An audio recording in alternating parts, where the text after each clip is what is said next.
Hello បងប្អូនទាំងអស់គ្នាថ្ងៃនេះពិសិដ្ឋ9បៃដងទិញលក់រថយន្ត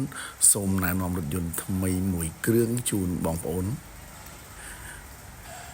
សម្រាប់បងប្អូនមានចំណាប់អារម្មណ៍ចង់បានប្រភេទ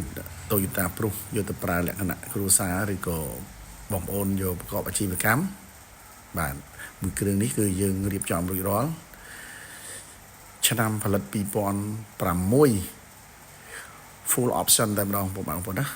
បាទមួយគ្រឿងនេះគេហៅថាពណ៌ស្លាបក្អែកឬក៏ពណ៌ប្រផេះបាទគ្រឿងក្នុងពណ៌ប្រផេះ full option បាទ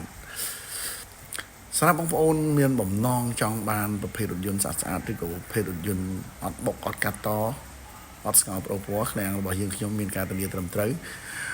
បងប្អូនអាចមើលមកគ្រឿងនេះបានធានាជូនទាំងតម្លៃនិងគុណភាពបាទមួយគ្រឿងពណ៌ស្លាបក្អែកគឺជាពណ៌ពេញនិយមស៊ីសាំងតិចបាទបងពុនក្នុងមួយឆ្នាំតែ80000ទេសម្រាប់បងប្អូនចង់បានបងប្អូនអាចមកមើលផ្ទាល់បានចំពោះមួយគ្រឿងនេះគឺយើងធានាទាំងគុណភាពទាំងអគុយទាំងអាប់អេសជូនបងប្អូនអញ្ចឹងសម្រាប់បងប្អូនចង់បានបងប្អូនអាចមកមើលផ្ទាល់បានឬក៏បងប្អូនអាចតាក់ទងតាម Telegram ឬក៏លេខទូរស័ព្ទរបស់ខ្ញុំយើងខ្ញុំបាទអរគុណច្រើន